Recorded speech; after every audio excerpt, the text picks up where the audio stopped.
એક બાજુ પેટ્રોલ અને ડીઝલના ભાવમાં દિવસે ને દિવસે વધારો કરવામાં આવી રહ્યો છે અને તેની બીજી તરફ લોકોને પેટ્રોલ અને ડીઝલ મળી નથી રહ્યું. શું ને સમગ્ર મામલો તેના વિશે વિગતે ચર્ચા કરીશું. નમસ્કાર, હું છું પ્રથમ મોદી, આપ જોઈ રહ્યા છો નિર્ભય ન્યૂઝ.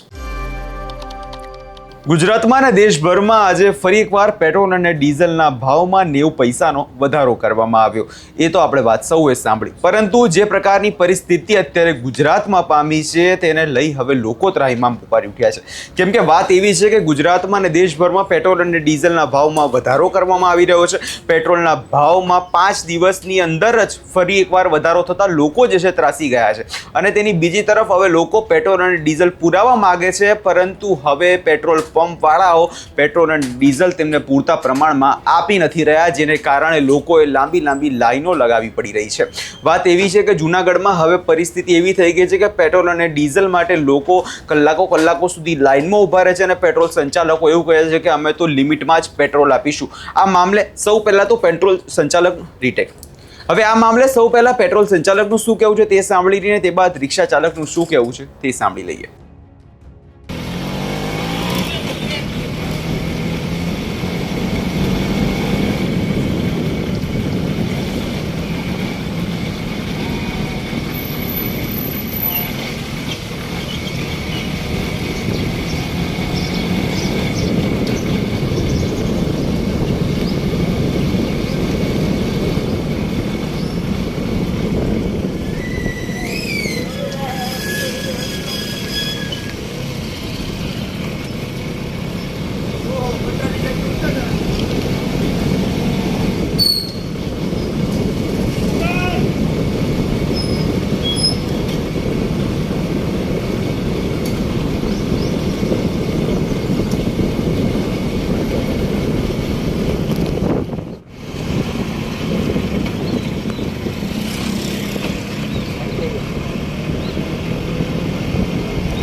મગનભાઈ અગેરા, સરપંચ અજાબ.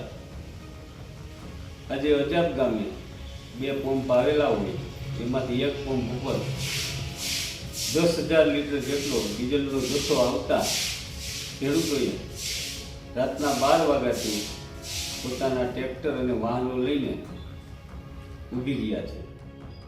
અત્યારે સવારે 7 વાગે 150 ટ્રેક્ટર લાઇનમાં છે.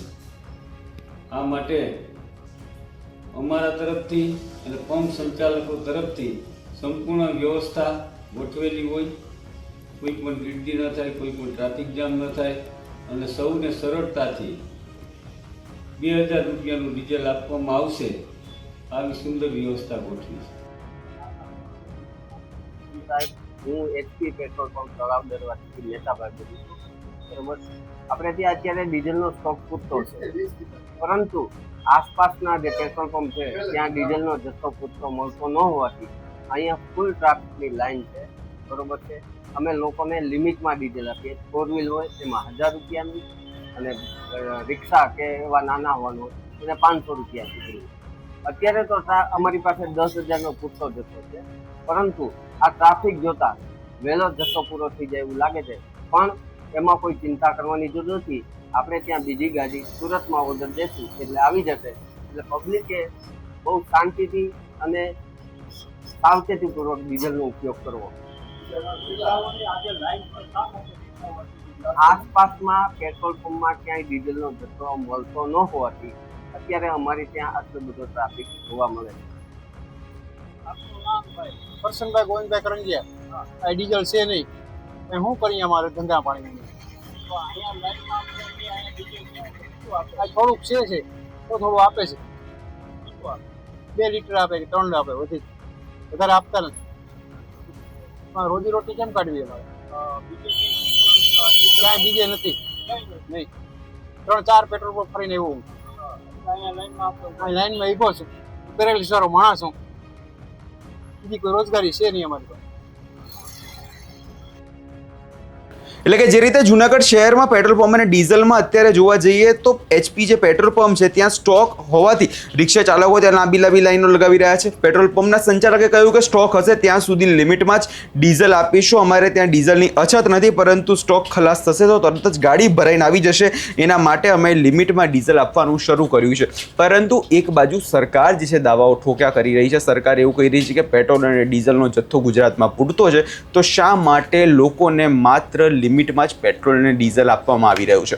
કેમ કે વાત ખાલી માત્ર જુનાગઢની નથી, વાત સમગ્ર ગુજરાતની છે. ગુજરાતના દરેક ઉત્તર ગુજરાતનો ભાગ હોય, દક્ષિણ ગુજરાત હોય કે મધ્ય ગુજરાત હોય, દરેક જગ્યાએ પેટ્રોલ અને ડીઝલની પરિસ્થિતિ એવી થઈ ગઈ છે કે પેટ્રોલ સંચાલકો માત્ર 1000, 1500 કે 2000 રૂપિયાનું જ પેટ્રોલ ડીઝલ પૂરી આપે છે. હવે આવી પરિસ્થિતિ શા માટે પામી છે તેના દ્વારા સરકાર દ્વારા પણ હજુ કોઈ જવાબ નથી આપવામાં આવ્યો.